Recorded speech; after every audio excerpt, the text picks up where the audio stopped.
the wide receiver waiver wire savior, week 8 will be that more this week on the couch. Got answers from Paul Charchian. We need a savior. I don't know how these injuries of week 8, week 7 didn't touch anybody. Who can we get for week 8 from the waiver wire? So many options that we never thought we'd be looking at, and so many different ways to dice this up, and some really confounding, tricky situations to try to navigate right now. Let's start San Francisco, Sig. Brandon Ayuk's season is over. Deebo Samuel's pneumonia. Now, if my mom at 81 years old had pneumonia, we'd be talking about whether or not she's going to be able to make Thanksgiving. Right. But for Deebo Samuel, a 28-year-old athlete in his prime, I would like to believe he's just going to bounce back from this, but we don't have much of a track record on pneumonia for young, healthy people.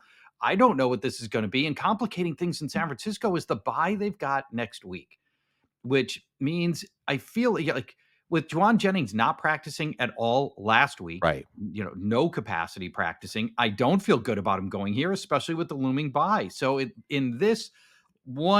this 1 week, Ricky Pearsall feels like a really intriguing pickup to play against a Dallas secondary that has struggled through most of this season. But long term, if you ask me, once we get past this week and past the bye, if it comes down to Juwan Jennings or Ricky Pearsall, I think the guy who's been running in that system for 3 years, Juwan Jennings, is my preferred target. Just have to know whether or not I can sit and wait for week 10. That would be week 10 to roll around. So for me, I've been back and forth on those two. If my team is in good shape long term, I prefer Jennings. If I need short term help, I prefer Pearsall. How do you feel about that San Francisco situation? Do you feel differently than that? Yeah, and I want to start with what you said. There's so many possibilities. This is fun. I mean, this is a fun puzzle this week. The wide receiver waiver wire, and different leagues will have different players available, but we can look at situations opened up by injury. San Francisco, and I think what you mentioned about Jennings, because someone asked me to use the number 1 waiver priority on Jennings. I don't like doing that. Like you said, a player that didn't even practice last week. Yeah. So that doesn't feel good. Ricky Pearsall missed most of the summer, missed the first 4 weeks of the year. Now, if you're Odell Beckham, that might not matter. Ricky Pearsall has made some Odell Beckham type catches back at Florida, but I don't know. I mean, I want to say, let's just remember, and maybe the bottom line, whatever my recommendation is just to stay agile, stay on your toes, and be ready for things to change and continue to change and continue to change. As we're kind of at a reset point. No teams on bye this week. That's weird. It is. And even if you didn't lose any of these receivers that went down, there are ways to take advantage of it.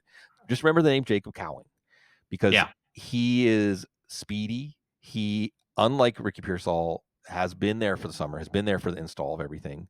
He actually can do some of the Deebo Samuel things. I think he can be somebody that you use on jet sweeps and screen passes and things like that, where you're setting up run after catchability.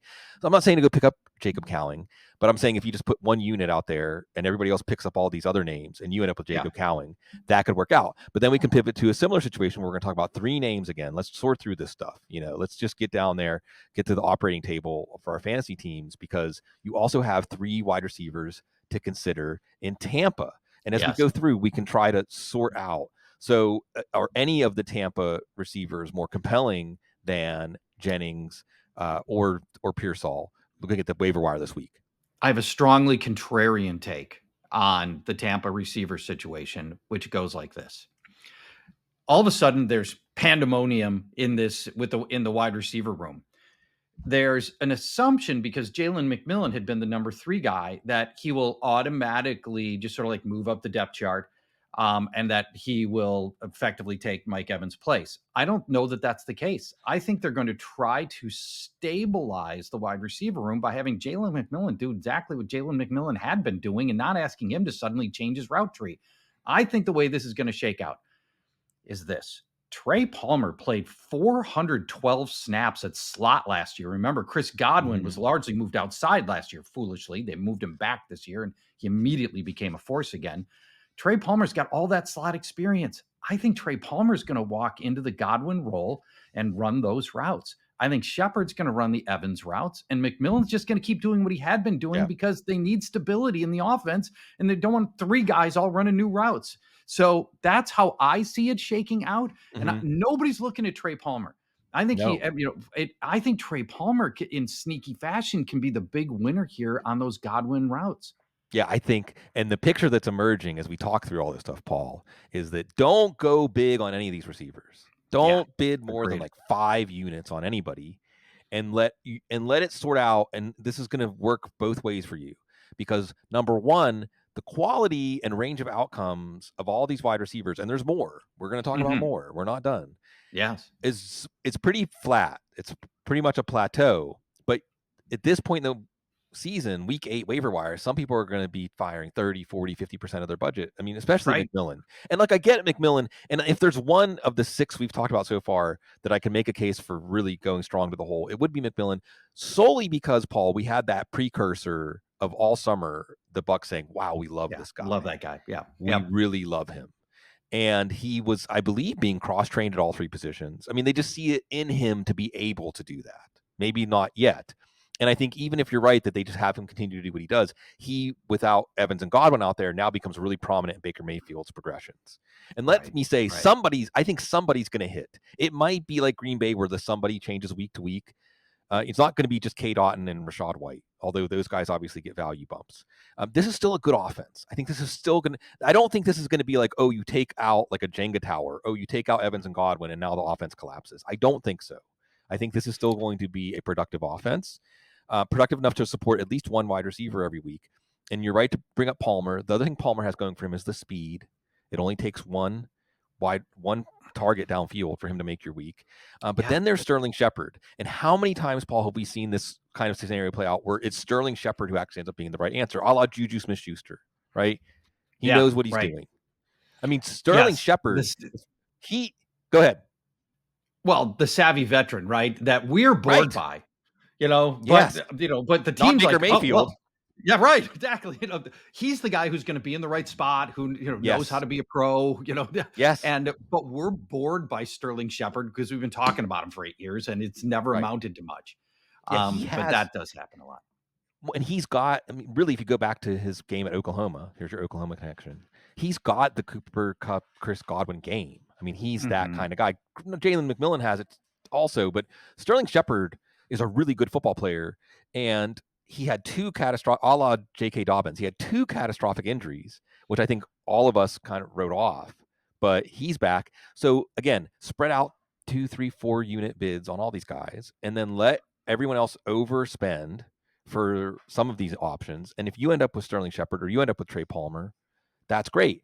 Or, because we talked about this in terms of offenses. And again, well, let me ask you this, because maybe I'm just too caught up in Baker Mayfield, but I really feel like the Baker Mayfield, Liam Cohen synergy is going to keep this a good offense, and the fact that the pass defense is bad, it is going to keep this a productive offense. Do you agree with that, or am I underestimating the chances that no, without Evans and Godwin out there, Baker Mayfield's going to look more like Carolina Baker Mayfield?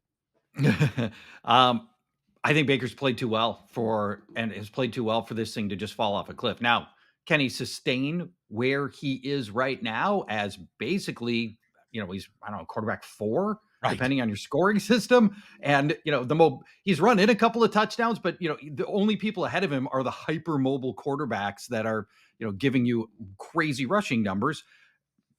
I think he stays as a quarterback 1. Sure. I think you're still starting him every week. So, and I went through this mental exercise. I've got Baker in a bunch of my guillotine leagues, and I'm going through this mental exercise of, all right, do I need to spend money to go get Kirk Cousins off the waiver wire? And I've ultimately decided, no, I don't think so. I'm going to stick it out with Baker here, and unless I get some reason not to. Yeah, I agree with that. And like you said, he's aggressive as a runner. He looks good. He does look good, doesn't he?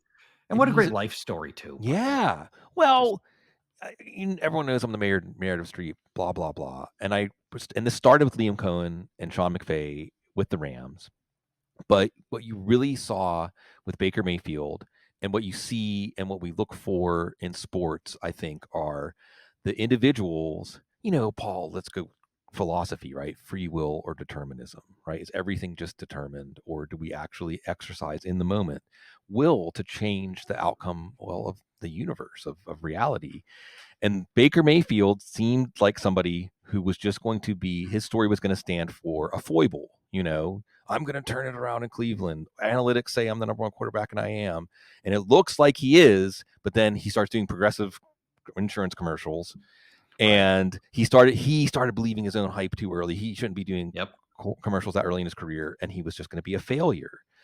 But he wasn't done. His story wasn't done as far as he was concerned. And I think that's wonderful to remember as we watch, Sam Darnold, for instance. Let me ask you this, because you're on, it's Minnesota week. Since I mentioned Sam Darnold really quick, can we just put to bed any kind of possibility that the Vikings would trade for a quarterback, or are you going to tell me, No, they're not trading for a quarterback. I would be stunned if that happened. The scenario where they would have is if this team was a 2-win operation and they know that JJ McCarthy's their quarterback next year, and then they would go make that trade. But the reality is this team is a 1-loss operation right now, and the easy part of the schedule is coming. This is, they've just played, arguably the hardest schedule of any team to this point, and they've come out of it 5-1. Their one loss was on a last-second field goal. To the best team in the NFL. To the best team in the NFL. To the best team. I agree. I think the Lions are the best team in the NFL. So, no way are they sellers. They're very likely to go beat. I think it's Rams, Colts, Jags the next 3 weeks. So, there's a real scenario where this team's sitting at like 9-1, 10-1, and no way you're trading your quarterback off that roster. So no, that's totally unsubstantiated. It was strange. I mean, I think what was thrown out there was some idea that they would go get Matthew Stafford, but that just doesn't compute. No. Sometimes the universe is winking at us to show us, like, you don't have to listen to people that are putting that kind of rumor out there, because it's just that far from reality. But let's drill down on that, and then we'll get back to the originator of that was some tweet. Somebody I didn't know tweet. Yeah, I was just like, I'm blocking him. I don't block anybody ever, really. I'm like, I don't want this in my sphere of influence. If you're the kind of person who's going to throw this out, I don't want that. I don't want that ever, like, I don't want that entering my well. I don't want that. I don't want that in my life. Right. Yeah. Well, we're in that post-truth world now, and absolutely you have to be preventative. My brain's going back and forth between finishing up this wide receiver topic and finishing up this Vikings topic. Real quick on the Vikings. If TJ Hawkinson is active against the Rams tomorrow, do you put him right in the lineup? No. The assumption is that he's going to be looking at 20 snaps. It's a week too early, and let's just see what we've got. And I know Nick Chubb, came back, but he had 13 months. TJ Hawkinson's on 11. I think it's a different scenario here, and I wouldn't be comfortable with it yet. Too soon. Yeah. And he wasn't ready 4 days ago. To think that 4 days later he's going to be ready for a full workload, to me, go from 0 to 100 is not. It doesn't seem realistic. Well, and as you said, they can take the long view. I mean, Kevin O'Connell has been hinting at this from the beginning, like that they'll take the long view, even if Hawkinson himself is saying I'm ready to play. Because and he will play. By the way, they dumped Robert Tonyan yesterday or today, so they've made room for the tight end, and that's he will play this week. Yeah, and it's going to be a beautiful thing, because and this is I'll cap this off, and then we'll go back to this wide receiver discussion. Because how does it feel? Because 3-4 weeks ago, this would have been shrugged off as silliness, but nobody is thinking it's silly now, or at least nobody that it's at all in touch with reality. The Vikings are a legit Super Bowl contender.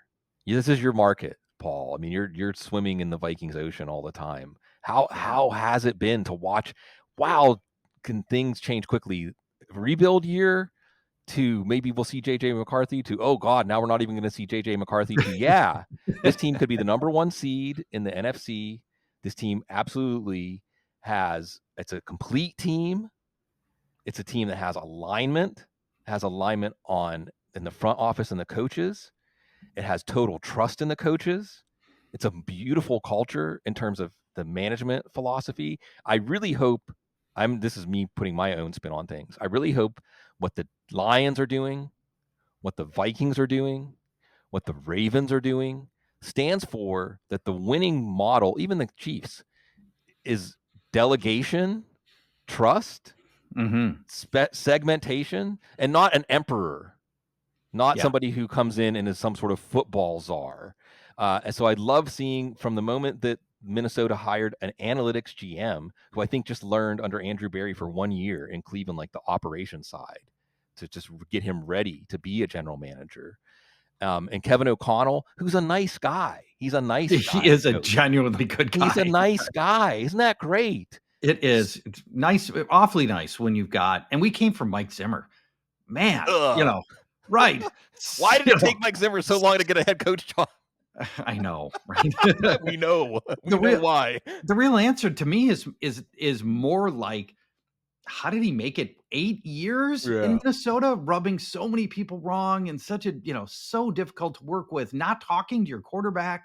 Crazy. So Kevin O'Connell's has proven to be a really good coach. Our general manager, Kwesi Adolfo-Mensah, it's taken a while. His first 2 drafts were garbage, to the point that he basically had one more swing left in him.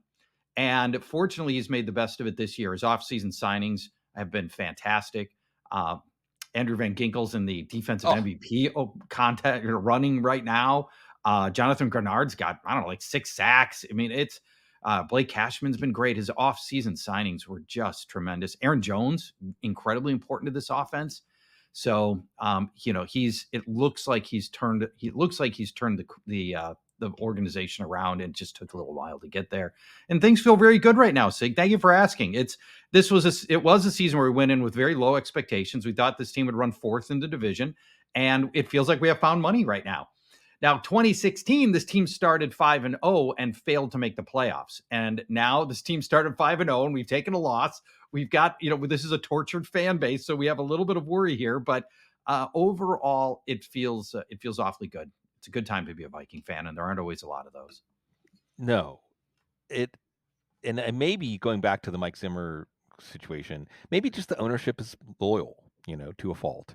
I really hope though that around the NFL, looking at Minnesota, looking at Detroit, the message can be, and looking at the Houston Texans, the message can be, it doesn't take 3 years to rebuild. It doesn't take 4. Now you got to have the quarterback, but you can you can turn things around pretty quickly if you have everybody understanding the plan, buying into the plan, and everyone doing their job. Because another thing that I really love about this chapter, Paul, in the Vikings history is they're probably going to get a 3rd round pick for trusting Brian Flores. This is part of how these rules are set up to reward certain kinds of decision making. And it wasn't that long ago that we wondered if Brian Flores, the Steelers gave him the first chance to get back into the NFL coaching under the tent again, but it's great. It's great that all this stuff is being rewarded by the football gods. And like you said, it should get better. No, they're not going to miss the playoffs this year. I'm not trying to bloom them. Okay. No, I hope not. And let me, one more thing, just the last thing on this. God, does coaching matter? Oh, it's such a big thing. Everything. It's so big. Now, let's say Washington had not pulled the plug on Ron Rivera and Eric Bieniemy. No chance they are sitting atop the NFC East right now. And the Jaden Daniels pick obviously was great, and they might have made that pick anyway. They probably would have made that pick anyway. But even I'm convinced that part of what's worked so well in Washington is the coaches. They brought in better coaches. Coaching matters so much. And not just X's and O's, Paul. Not just X's and O's, just culture, just a family, just this idea. Because when we look back, and Washington's another good one to bring up. The quarterback, you can say it's a story about the quarterback, but in this case, Dan Quinn was a good head coach. Dan Quinn wasn't someone who left the head coaching ranks as just an utter failure. Disgraced, right? And then you see what the Cowboys defense looks like now. So you can solve for X. X is how much did Dan Quinn matter to this defense. But then even in the beginning, when Jaden Daniels in the preseason was like doing his own thing, and I think you could see that Dan Quinn understood that, again, it's a collaboration. It's not a top-down operation. It's a collaboration. And it's beautiful, again, to see these things being rewarded in the NFL. What's going to be rewarded? Back to the waiver wire. I know that this is like a bizarre. I should have just finished the topic before we went off on the Vikings tangent. Because going back to this, and again, we said sort out the San Francisco Tampa receivers. Really, the best thing is to get somebody. It doesn't have to be the one that costs the most. In fact, you probably don't want the one that costs the most because they have a similar range of outcomes. But I think that we can go back, Paul, to how we organize things, hopefully, when we were doing our drafts, and we want to buy into certain offenses. And Tampa's offense and San Francisco's offenses are pretty good. Always go back to Monopoly. They're not Boardwalk and Park Place, but they're on that side of the board. There are the higher rent properties for sure. in terms. But who is Boardwalk and Park Place? How about Baltimore? How about Detroit? How about Rashod Bateman? Now, Rashod Bateman, I would go strong to the whole four. Rashod Bateman, I would say 50%. Because that's you can really big number. At this point in the season, and look, I'll probably only need to go 15 to 30%. But I'm just saying, I don't think that's unjustified, because you see that he looks like a first round. Hey, Minnesota, right? He looks like a first round pick again. He looks like Minnesota Rashod Bateman again when he's separating, and wide open on some of these plays. And because defenses have got their hands full many different ways with that. Rashod Bateman's got one-on-one coverage constantly, and he's the deep ball guy. Right. And Bateman now, you look at these, we're talking touchdowns in every other game for over the last 5 weeks. We've seen increasing targets, receptions, yards. It feels like it's all coming together. Bateman was the guy they kept talking about all preseason. It was, the most improved player, the guy who looks like he's ready to explode. Bateman. Then he came out of the gate slowly, but it feels like it's coming together right now. Yes, and Zay Flowers is banged up with that ankle, and as you said, this is now. Oh, I know the football gods, because it's always tragedy in the end. It's always loss. It's always pain in the end in the NFL. But at this moment, even with Zay Flowers a little banged up, I mean, we are seeing a realization of an offense that we haven't seen in the NFL before. We haven't seen a quarterback like Lamar Jackson with a running back like Derrick Henry. That just hasn't happened before in the NFL. These guys are both, fantasy points scored. Yeah. They're 1 and 2. Right. And they're on the same team. And they didn't cost a first or second round pick either. Neither of them did. They weren't in the top 25 picks of fantasy. I mean, maybe Derrick Henry was sneaking in the top 25. Yeah. And I hate doing this, but I do remember it was with Peter Overzet. This was in the preseason. I was talking about this big contest field best ball. I said, why not just take all Ravens 3rd, 4th round, 5th round? Just go Raven. Now, Mark Andrews, Zay Flowers hasn't worked out quite as well. Maybe adorn it with Rashod Bateman at the back end. Justice Hill's been a very useful player too.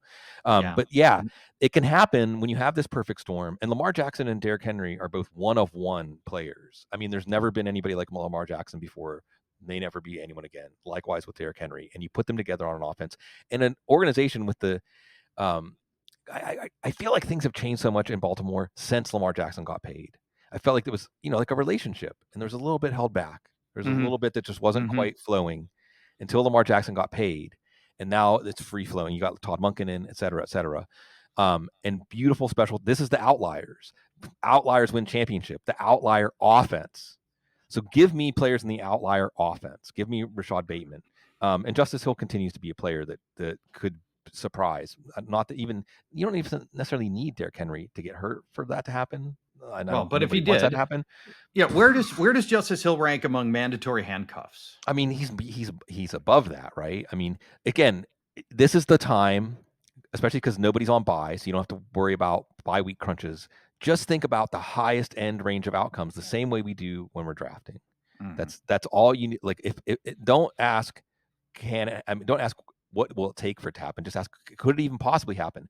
And then the other Park Place Boardwalk property is Detroit, and you got Jameis Williams now with this 2-game PED suspension, and it's just a 2-game window. But then things change. I mean, come on, how quickly? We're talking about Tampa and San Francisco. How quickly can things change in these offenses, right? You have Detroit, and by the way, Rashod Bateman. Remember what we thought about Jameis Williams at the beginning of the season when it looked like he was hitting? That's Rashod Bateman. I mean, he gets 3, 4, 5 targets a game. He can still give you what you're looking for every week. And if he starts getting more than that, and maybe he doesn't have the speed that Williams has, but like you said, he's the deep target. But how about Tim Patrick? How about Khalif Raymond? Patrick to me is more interesting, to the point that I don't, but I love the big body that Patrick has. I love what he can do after the catch. I like the contested catches. And I don't understand why Denver gave up on him as readily as they did when they're keeping guys like Marvin Mims. is it automatic that after the 2-game suspension, Jameson Williams goes right back to the same number of routes run that he had, the same number of snaps? Is there not some scenario that Tim Patrick, probably more so than Khalif Raymond, Tim Patrick especially, plays really well in these next 2 weeks, and this thing turns into more of a timeshare? I think there is. I think that's a possibility out there. Yeah, it's so funny that Josh Reynolds is on Denver, that like they signed Josh Reynolds, because he's a better version of Josh Reynolds in this offense. It's such a hyper efficient offense in the passing game. And again, when you want to get attached to hyper efficiency, even if the player isn't, Tyler Algier, I think, is a kind of example of this too, where okay, maybe we'll never have another week for the rest of the year that we can start Tyler Algier. But we know if Tyler Algier is given a larger opportunity, he's going to crush it. He's going to absolutely crush it. Yeah. And that's he's so good. That's to me, that's an easy, low hanging fruit. Like if you're looking at your teams you're managing, messing around, look and see who has Tyler Algier and offer them what looks like an overpay for Tyler Algier. Offer them, well, for instance, maybe here's a good segue. What if I said, Paul, offer them DeAndre Hopkins, because DeAndre Hopkins, this is the moment not to buy, but sell. What do you think? Yep. Sell on, you sell on news like this, especially for players that you don't have a lot of confidence in, because, and I don't think you should have a lot of confidence right now in what DeAndre Hopkins is going to be able to do as a Chief. At least I'm not. He's available in the guillotine leagues. He's available everywhere, because nobody was ever even rostering him. I don't believe that he's going to materially change much of anything here, to be honest. Not that DeAndre Hopkins hasn't had a great career, not that he can't be helpful in spots, and he's obviously languishing with just terrible quarterbacking, which, obviously gets a huge improvement here. But man, he just feels like it's going to be 30 snaps, 4 targets a game. I don't know. I don't see him commanding enough of this offense to be fantasy startable. Do you see it differently than that? No. He's hurt, first of all. He has an MCL injury that he's playing through. Yep. Second of all, if I were to say, what's the problem with the Kansas City pass offense? What's the first thing that pops into your head, Paul? Well, not having Rashee Rice is problem number one. So they don't have. What are they not doing? What are they not doing that they need to be doing? Well, they're not scoring touchdowns. Right. Well, that could help. And there's your answer. If the answer is that he just becomes like the red zone specialist because of his catch radius. But what he doesn't help them is throw downfield. He doesn't help them stretch defense. Yeah, absolutely. Yes, you're exactly right. That is and it's been the problem, by the way. This is not new. Right. This has been a recurring problem that they've tried to solve with MVS, then Xavier Worthy, and vertical speed is apparently not, just having vertical speed alone is apparently not the solution. And defenses can compress everything. And the other thing is, because of their defense, and we don't like it, but they don't need to take chances on offense to win games. They can continue to play this very conservative and have the number 1 seed again and be a chance to win another Super Bowl. So yeah, I think DeAndre Hopkins is a sell high. And Juju Smith-Schuster is still probably a hold, although this does show you maybe internally they're a little more worried about his hamstring than just for this upcoming week, that he's already been ruled out. That's never good. But Juju Smith-Schuster was racking up fantasy points because he was getting open. That's not DeAndre Hopkins' game. Right. It is not. And I don't expect Patrick Mahomes to be forcing the ball to DeAndre Hopkins on 7-yard passes. It's one thing to throw up 50-50 passes to somebody downfield like Amari Cooper. It's another thing if we're talking about DeAndre Hopkins at this point in his career. So yeah, he's a sell. And go ahead. Can I give you another name on the opposite side of the Monopoly board? Let's go to Baltic. Is it Baltic the cheapest? Mediterranean and Baltic. Yep. Mediterranean. That was it. Mediterranean and Baltic. Okay. Yeah. So let's go to Mediterranean. Worst offense in the NFL. Now down at starting quarterback. But since we're talking about free agency wide receivers, Cedric Tillman. Yeah. So you get the big-bodied receiver who can battle for deep ball contested catches, which is what Jameis Winston does, or always has done, unless something's changed. That's all about the deep ball contested catches.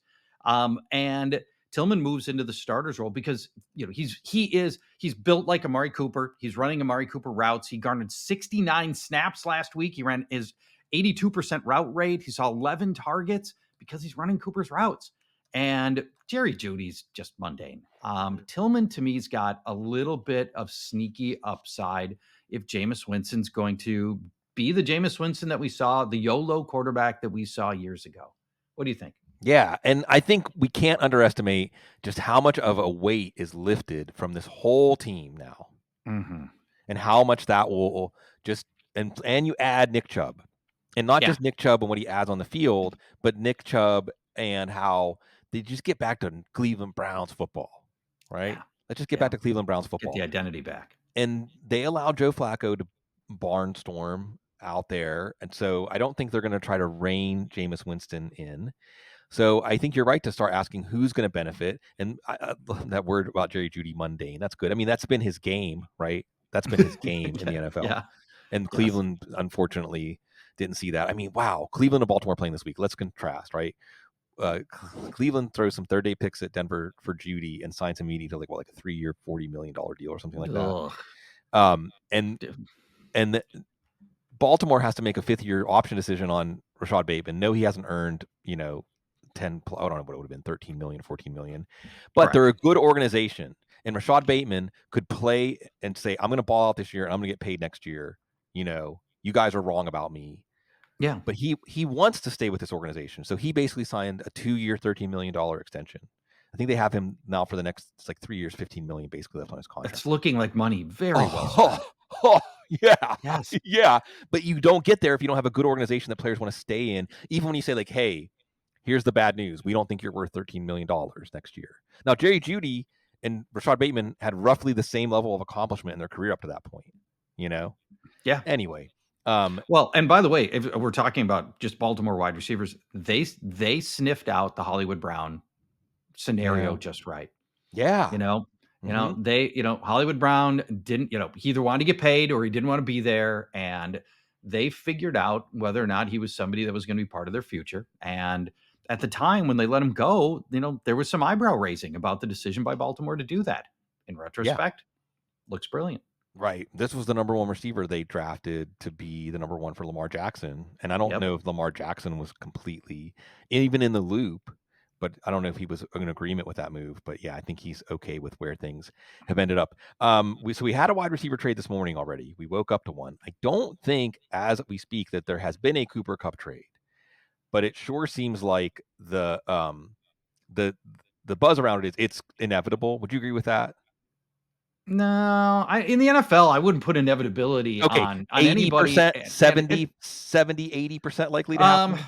I think he's hard to move. I don't think it's that high, right? So he's a 31-year-old wide receiver who keeps breaking down. He hasn't played a full season since 2021. And we love Cooper Kupp. He's obviously been phenomenal and almost rewritten the book on what we thought the productivity you could get out of the slot receivers position.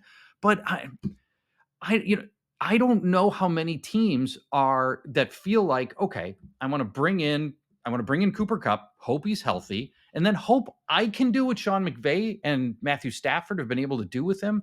I'm not sure there's a lot of teams that feel like they could even get that out of Cooper Kupp anymore.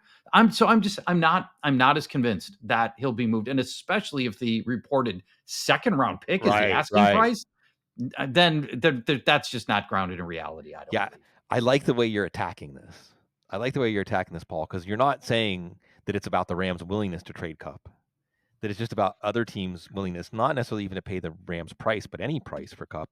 And you're right, if we look at the data points, forget about Devontae Adams, right? That's just Aaron Rodgers silliness. Right. So that doesn't set any kind of market for anything. Right. What did Amari Cooper go for? Like a third, basically? Like a late third. Yeah. DeAndre Hopkins is a fifth that can turn into a fourth. And I believe the reporting that accompanied that was that Kansas City looked at Cooper Kupp, maybe talked to the Rams about Cooper Kupp, did not want to give up a high pick, and also did not want to have to pay any money. Although some of the reports about the Rams were that the Rams would be willing to eat some of Kupp's money this year. Although maybe the Chiefs are saying, well, we'll either give you the second round pick and you eat the money, or you have to eat the money and we'll only give you a fourth round pick and the Rams said, no, thanks, we're going to hold out. And it also makes sense. Your explanation makes a lot of sense, Paul, in so much as that we saw this blitz of news all of a sudden that, oh, Cooper Kupp's on the block. This is what they'll take. This is what they're willing to do, because the Rams are trying to create a market for him. They're trying to create. It's so odd, by the way. Which happens, by the way. It happens. All the time. Isn't it odd that I mean, we're talking about that 32 NFL franchises can actually use the media to influence each other, but maybe not in a direct way, maybe not in a way that's obvious on the surface. But yeah, they're trying to create a market for Kupp. But as you say, will they take a 4th round pick? Will they eat the salary and and still only get a 4th round pick because he has a limited application, his injury history? I mean, the Tampa Bay Bucks would be the obvious team, I would say. It would be. Yes, it would be a perfect spot. A team that suddenly has a gaping hole in slot receiver. Yes. Right. With the wide offensive coordinator that worked with Kupp and McVay. Yeah, right. Yeah, that too. Yeah. Oh, yeah, that too. I hadn't even thought about that up front. And by the way, playoff aspirations. Exactly. Well. Yes. Well, why not Super Bowl aspirations? I mean, look, 7. I would say 7 teams. Yeah, I would say 7 teams, maybe 8 in the NFC should consider themselves credible Super Bowl. All 4 of the NFC North teams could make a run in the playoffs. Agreed. Yeah, I mean, the reason that there's 7 or 8 credible Super Bowl representatives in the NFC, Paul, is we're talking about Minnesota and Detroit as the best teams. So if there's a class of the NFC, it's those teams. And I would love to see either of those teams in the Super Bowl. But if either of those teams were to get knocked off, then it's really wide open. Why not Washington? Why not Atlanta or Tampa Bay, right? Well, I think the reason why not on Tampa is their defense just isn't good enough. Yeah. I don't, so, we love it from a fantasy standpoint, and they can keep playing these 41-31 games, all year, and I'd be delighted. But I don't, in terms of just getting to the Super Bowl and having a defense good enough to go play and win 4 games, 3 games, I don't think Tampa's got it right now based on the defense they're putting on the field. Yeah, against good offenses, maybe against mediocre offenses. But the star power of Vea and Levante David, Antoine Winfield's back. That might help things. Yeah. But I thought it would help the last week or two when he's been here, and it is to this point not helped, unfortunately. Right, not yet. We'll see. As like you said, it was 36-30 the first time Tampa and Atlanta played. So we're going to see a good yardstick of how Tampa's offense can perform, because we're comparing them to a team they played just a few weeks ago. I mean, the matchup that they had. If Tampa's offense can withstand losing Evans and Godwin, and Cousins going to hang 500 on them again, we'll see. Right. But it is interesting how I think in the AFC you have an arms race among the teams that consider themselves legitimate Super Bowl teams, and in the NFC, if you can make the playoffs, you might be able to get to the Super Bowl, unless Detroit is as good as they look and Minnesota is as good as they look. And Detroit might just make it academic. It's the best roster, the best coaches, the best. It's just that team's so good. Even without. How did they lose? Do you remember? How did they lose? I'm trying to remember the game they lost. Oh, geez, that's a good question. It all starts. I know they were in. They were in a tight game. Oh, well, and it just shows again like how much happens in an NFL season. I mean, even stuff, if you really look at what happened in the NFL, like in week 3 and week 4, it feels like another lifetime because of the way that time passes. They lost to Tampa. Lost was to the Bucks. Yeah, lost to the Bucks in week 2. Yeah, when it was, and it wasn't. And then wasn't the shootout I expected it. Yeah. No. Right. Yeah. Right. Go figure. That was a game with 1, 2, 3, 4, 5 field goals. Yeah, unbelievable. Mm-hmm. Yeah, would not have. In retrospect, I would not have expected that. And Tampa played them reasonably tough in the playoffs last year on their way to like where they should have made the Super Bowl. But it's just fun. It's fun to ponder. It's just fun to ponder that. And this was always the role of the NFC.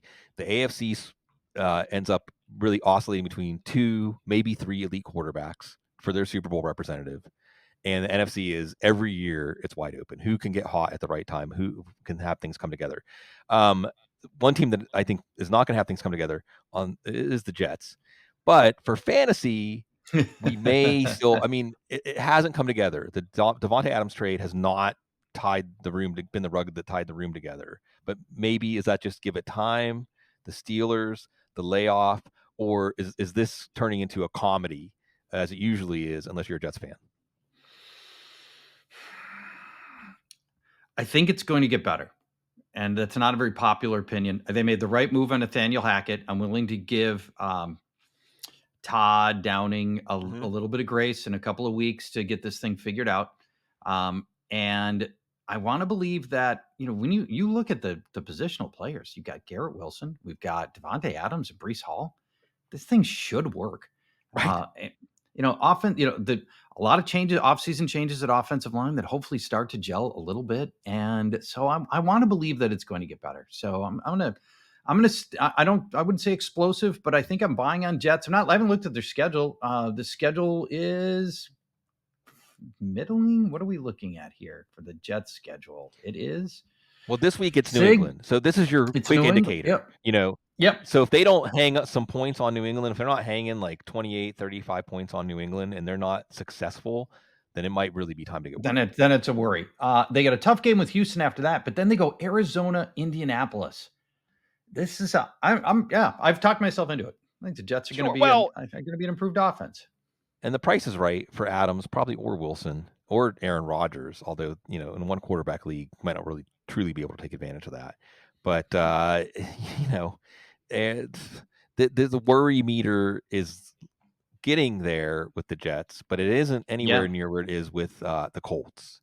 So we are at one of those moments with the Colts and Anthony Richardson. He might even be dropped in some fantasy leagues. Certainly in dynasty leagues, this is your time. Yeah. It's your time for any of the pass guillotine leagues. He's been dropped almost universally. Right. Is that premature? Is we going to see Joe Flacco? What's in the crystal ball for the Colts in the second half of the year? They've certainly doubled down on Richardson, right?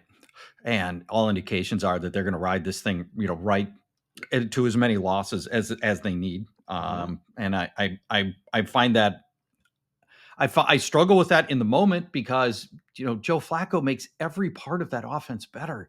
But I understand why they feel like they're so committed to Richardson. They paid so much to get him, and they don't want to walk out of this season not sure what they have in Richardson, which would be a worse loss in some ways than just losing the games, would be not finishing this year knowing if Richardson is the quarterback of the future or not. And I feel like that's ultimately what they've decided to do organizationally, is get to the end of this year and feel really strongly about whether or not they've got their quarterback, no matter how many losses it takes. And that's, the kid's got a right to get better. But what worries me, Sig, more than anything else, he's not getting better. Anthony Richardson is not developing. It's particularly as a passer. The running has largely dried up as well, but that's just, they're not giving him design runs and some other things. What I really wanted to see, I want to see a guy who's completing more than 10 passes a game. I want to see somebody who's not throwing balls into the dirt.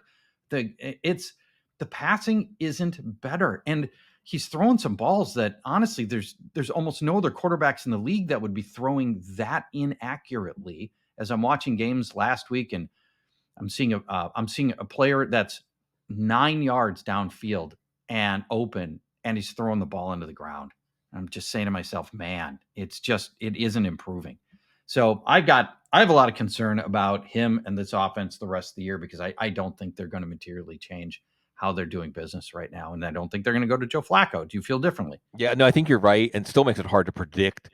Although I suppose, bet the under that Anthony Richardson's going to continue to struggle. And it's tough because I'm going to switch to baseball mode here as we go off the rails here in a few minutes. But you think about a catcher calling a game for a pitcher, and you think about, and I'm not talking about the X's and O's part of an offensive coordinator. I'm talking more about maybe the scripted plays or the getting someone comfortable. Just Anthony Richardson does not look comfortable. He doesn't look like he has feel right now. And I don't know if Shane Steichen needs to go to the playbook and say, these are, again, the layups that help you get your outside shot calibrated in basketball. Like, let's get, what are some plays we can run, some concepts, some things that he feels most comfortable with, just so going forward in the game, he's got his confidence. Because it feels like it's a feedback loop effect where as soon as, because, hey, Josh Allen had some atrocious throws, short accuracy on his tape in Wyoming, or even his rookie year in Buffalo. But there's a difference between accuracy problems because of ingrained problems in mechanics, ingrained problems in terms of anticipation, and then there's inaccurate throws that are just like concentration drops, like the kind of drops that Terrell Owens or Brandon Marshall would have, and you hope that you can make it so that those kinds of throws from Richardson, which may still sporadically happen. I mean, Donovan McNabb would do that still. Like every now and then, Donovan McNabb would have games where, like, is he hungover? Because he would miss throws that seem like, wow, he should be making these throws. But I think there's a confidence issue at this point, and I don't know. I want to believe Matt Waldman. I'll say this: Matt Waldman is saying the panic. This is good. Like, this is you buy when there's blood in the streets. And there's definitely blood in the streets. But if you're ever going to buy on Richardson, this is certainly the time, right? The price has never been lower.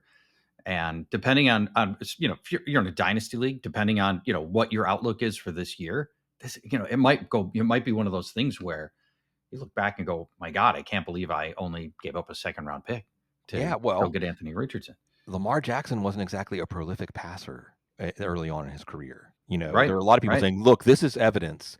Go look it up. And when he got in the second half of his rookie year, the way he was playing, especially the way he played in the playoffs, people said, because the Chargers got to see him again, right? Oh, this is evidence that he's limited as a passer and he's never going to be more than this in the NFL. So we'll see. It's a calculated risk. At this time last year, Jordan Love looked awful. Yeah. To the point that, with this, I was speculating that the Packers were going to have to go draft another quarterback. Right. It was never going to work out. So, it's still early. Hey, let me mention this. Yeah. Some of the some change coming to the Cleveland Browns. Kevin Stefanski is no longer going to call offensive plays. And they've announced Jameis Winston is the starter. Yep. Ken Dorsey, offensive coordinator, new offensive coordinator, is going to take over the play calling duties. Do you think this is the first of what might be a series of changes that relate? All go back to the obviously extremely poor decision to sign Deshaun Watson. Is this? Are we starting to see dominoes falling, and that we might look back and go, well, Kevin Stefanski's always been an offensive guy, offensive coordinator in Minnesota, and then head coach, and is this one of the lead dominoes of what might ultimately be more changes coming down the road for Cleveland in the fallout of the Deshaun Watson deal? It should be. And that doesn't mean firing Stefanski. What it means is everything, and like you said, it's this decision. The decision, giving up the draft picks and committing to the money, is bad enough as it is. But then you organize your whole organization. There's the organization around Deshaun Watson. Yeah. It's kind of like the Aaron Rodgers problem. Like Denver did this. Denver's organization got set back, even though they never even traded for Aaron Rodgers. Just setting up the runway to try to trade for Aaron Rodgers set them back. Look at what's happening to the Jets. Whatever happens with the Jets this year, good luck to the next person, right? Good luck when you inherit this franchise without Aaron Rodgers or with Aaron Rodgers. So because they've had to alter their course, I mean, Ken Dorsey was a hire for Deshaun Watson because of what he'd done with, Josh Allen, because of what he'd done in the past. Now, I don't know how Ken Dorsey would be as a play caller, but I think that there was already speculation. Jameis Winston kind of let the cat out of the bag, that it was even up in the air before the season who was going to call plays. And maybe some speculated that he revealed that it wasn't going to be Stefanski. So this isn't a shock. I think this is something that was bandied about. And sometimes it's better for coaches to take stuff off of their plate. What it symbolizes to me, Paul, is this, let's try something different. Not just a different quarterback, but let's take a deep breath, because this team was a playoff team. This team was a tough out last year. A lot of those players are still there. Yeah, and they know what it's like. They know what it's like to win. They've done it before.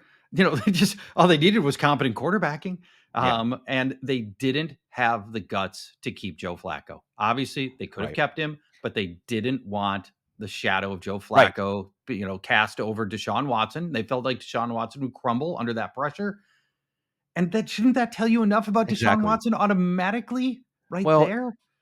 Paul, this is all the muddled decision making when ownership is getting involved, and that's what going back to the Vikings. Maybe they kept Mike Zimmer for too long, but at least there's, I think, more of a hands off.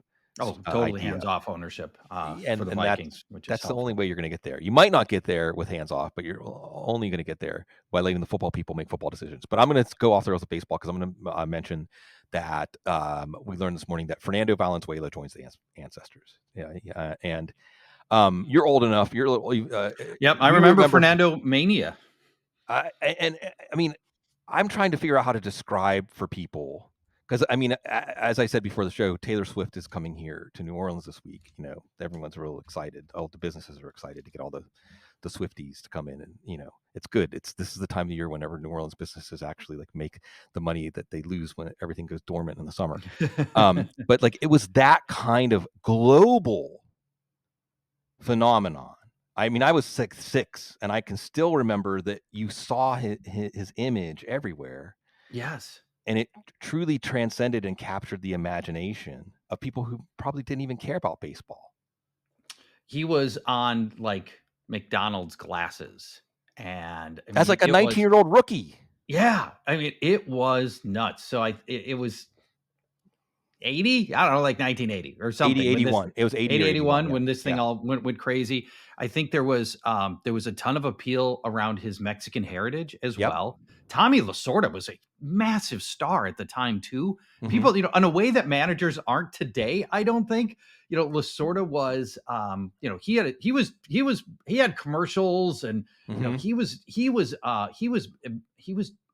very, very big as well. And then Valenzuela was a good pitcher for a long time. I think he was he was, you know, I think he pitched for like, I don't know, 12 years or something, right? And with the Dodgers for a long time. He was a legitimately good pitcher. And but it all went berserk at, I think it was his, like you said, his rookie year, came out of nowhere and was just torturing runners, and he was great. And swept through America. I think it was 7 straight complete games, 5 shutouts or something like that. He pitched. Wow, really? 7 straight complete games? It was something sounds like that. Impossible today. 17 pitched for 17 years. I was looking all this up this morning, like 11 or 12 with the Dodgers. Also, it was said about him that he was he could do everything but run. He was a really good fielder. For a pitcher, he was a good batter. You know, unbelievably humble dude. Still called the games in Spanish for the Dodgers until very recently. No, I didn't know that. Yeah. Wow. Ben Scully and Fernando Valenzuela.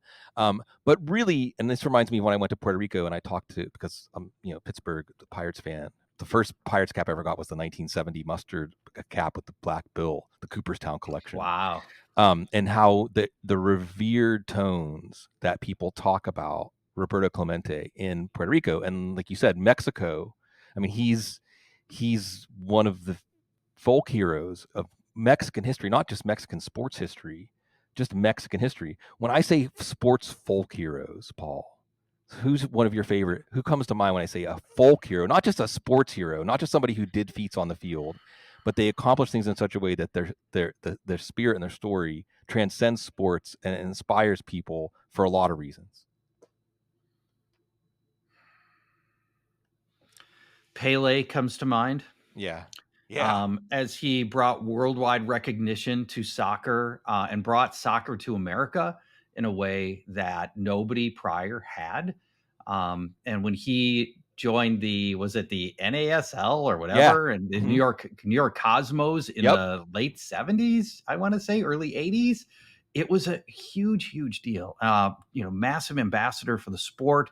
And yeah, I mean, I don't know why he was the first person to jump to mind. Obviously, I didn't know the topic was coming, but he was the first person that jumped immediately to mind to me was Pele. And I think he fits this criteria, doesn't he?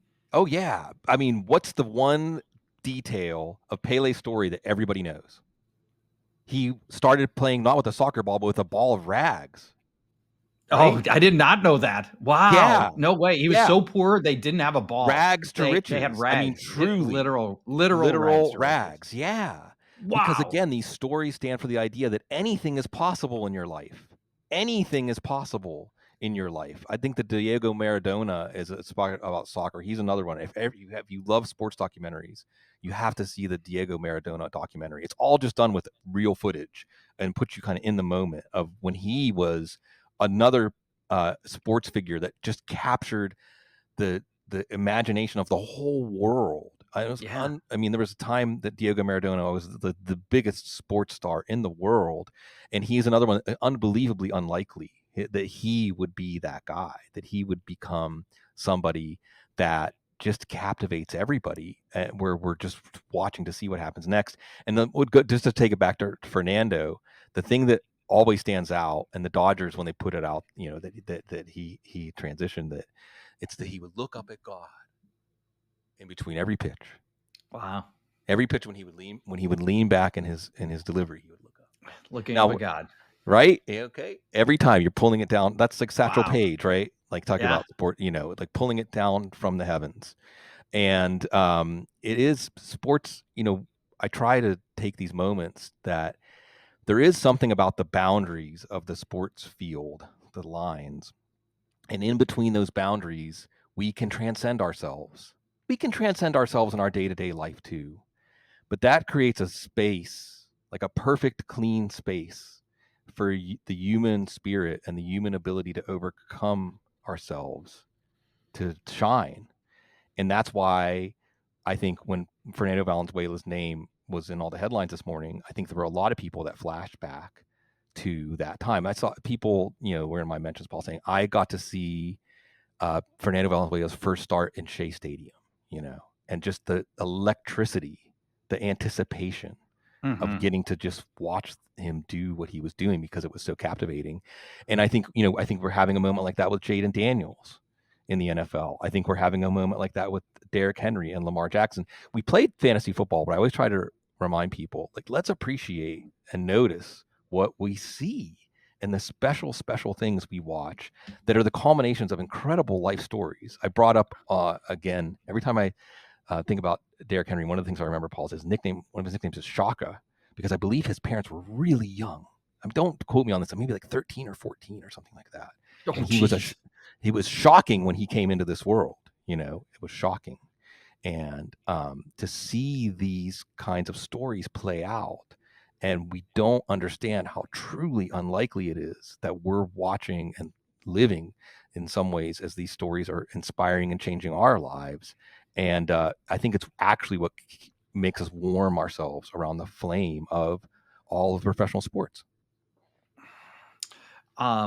Fantasy football's got, we all want to win, but wins and losses aside, we love the human stories. We love the drama. We love the constant change, the churn, even the injuries, which we hate. We love that it forces us to think new ways and to start talking about players like Trey Palmer and Sure.